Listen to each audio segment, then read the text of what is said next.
John, please, just once is enough. Her eyes moistened. When my first love begged me like that, I couldn't turn her down.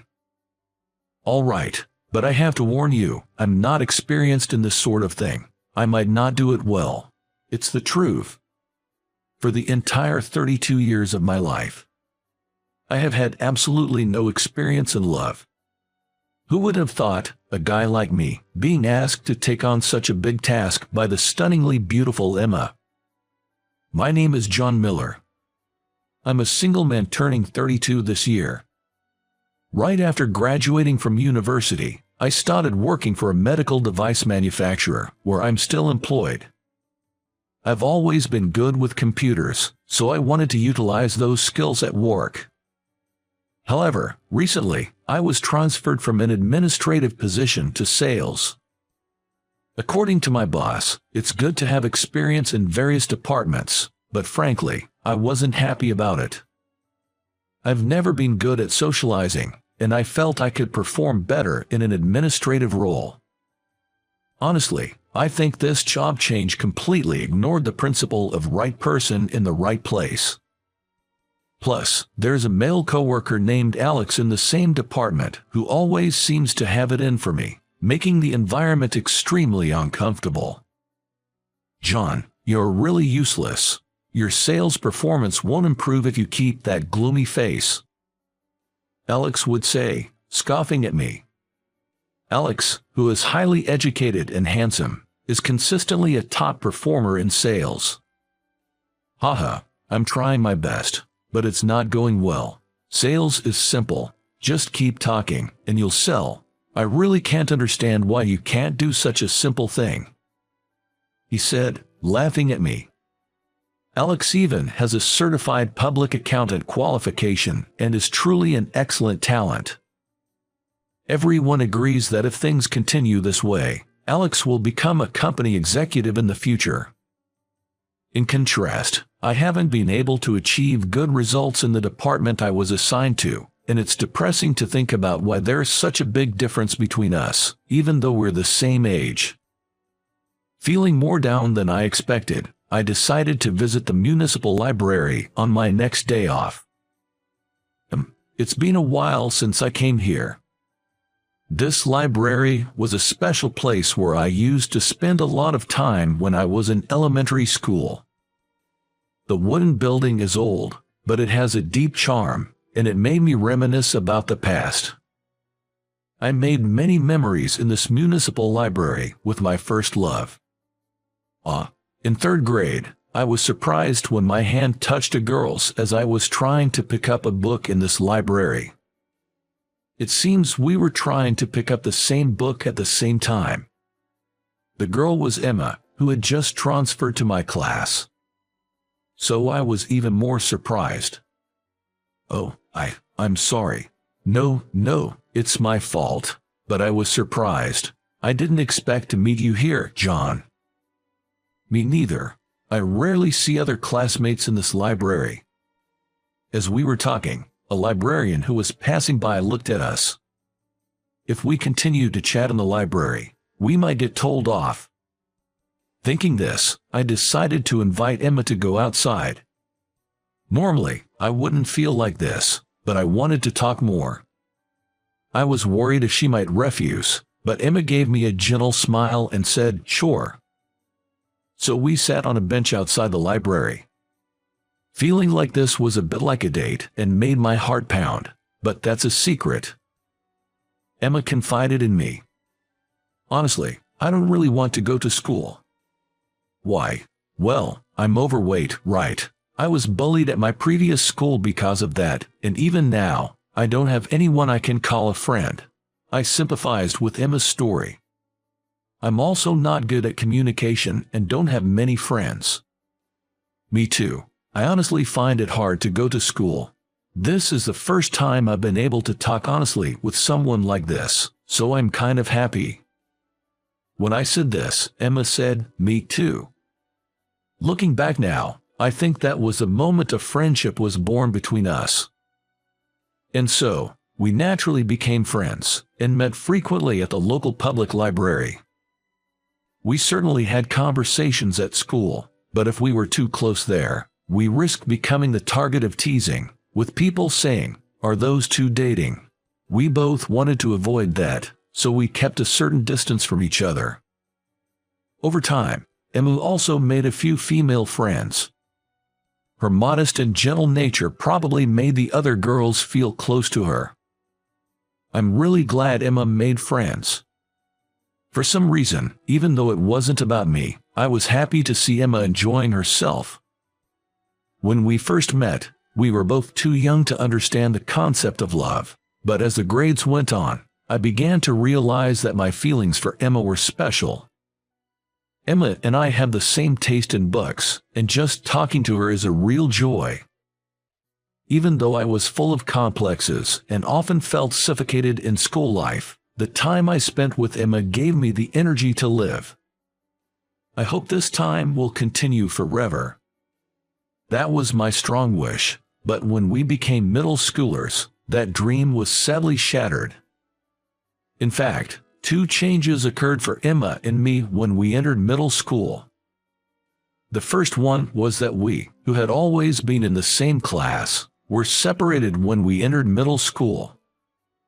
Because the class composition remained the same for the 3 years of middle school, we've grown apart.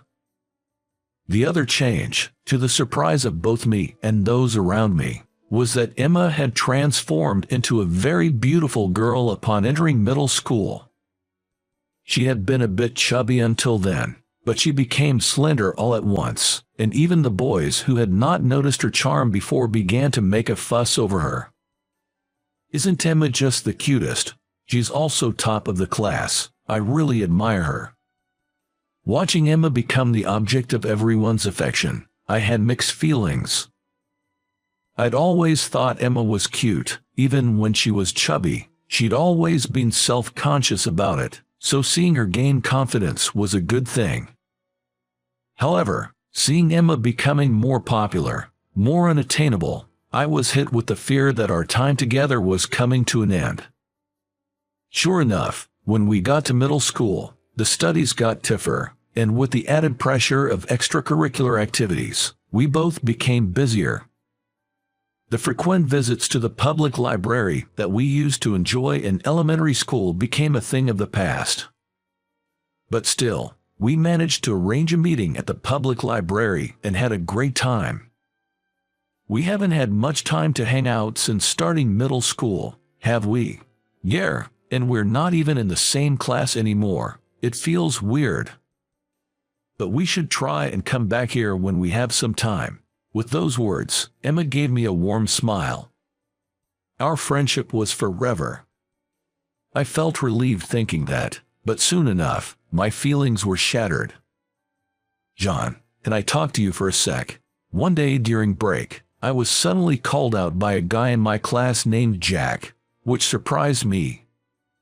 Jack was good-looking, the ace of the soccer team, and one of the top guys in the school's social hierarchy. What could he possibly want with me? As Jack led me behind the school building, he suddenly grabbed me by the collar.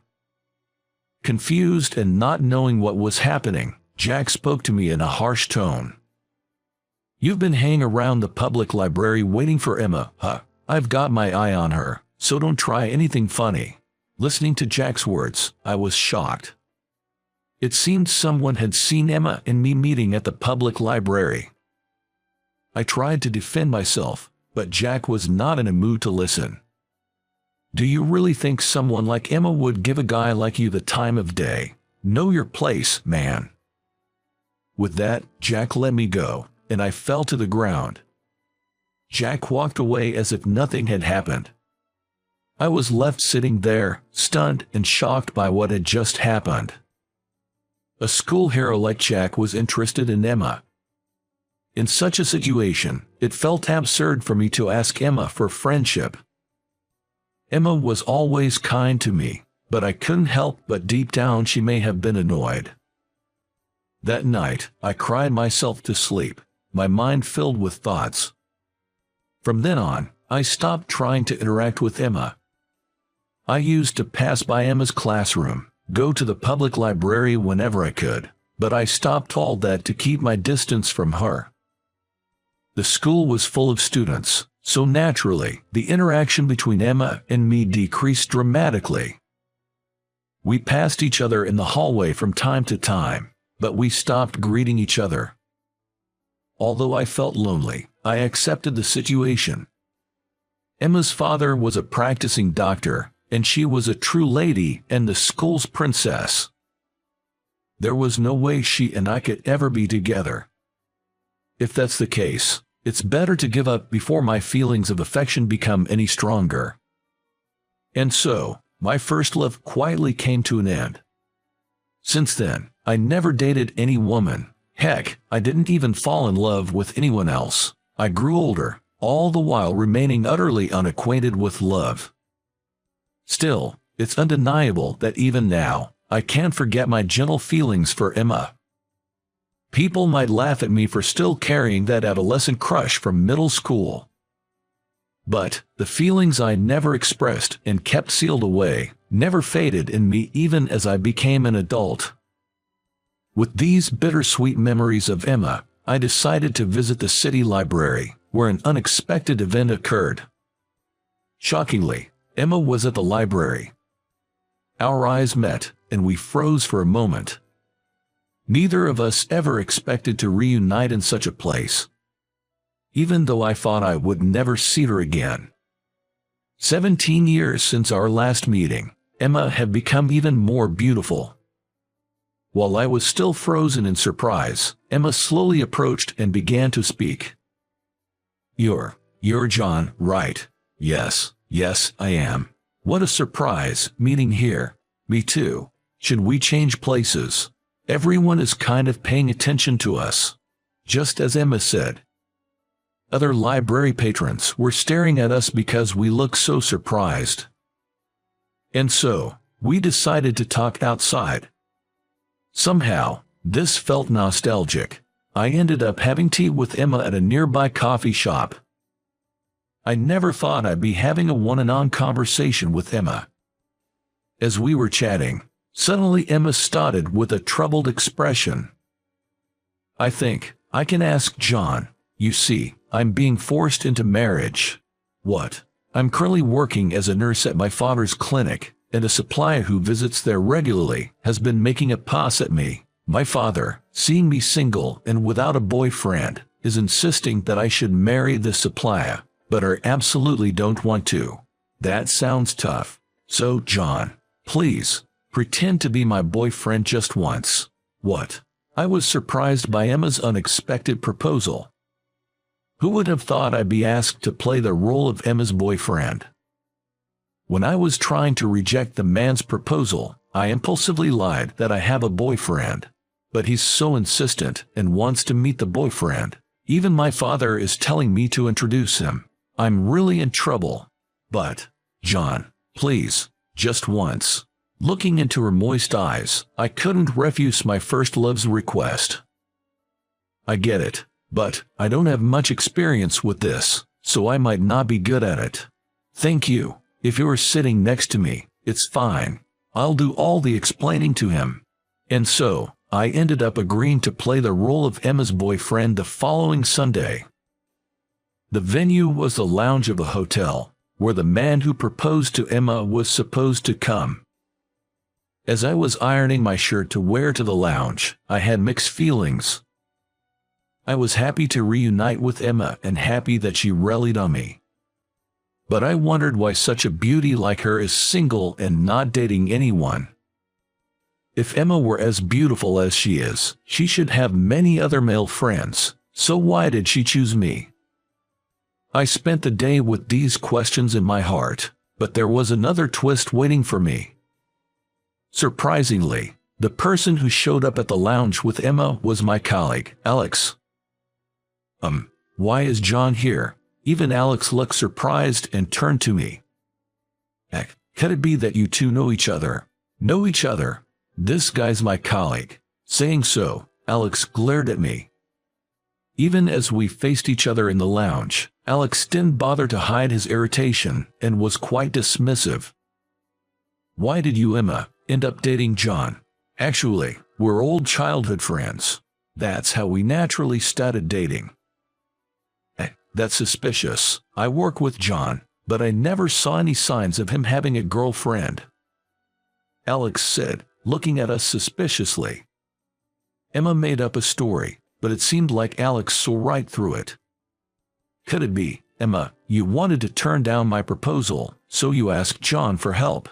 No, that's not true. But you two, despite supposedly being lovers, are distant. No matter how I look at it, you don't match." Upon hearing Alex's words, old memories flashed back. During middle school, the words showered by Jack echoed in my mind. "Emma is a lady, very beautiful, but John is a complete loser. No matter how I see it, there's no way Emma could love John." Stop putting him down any further.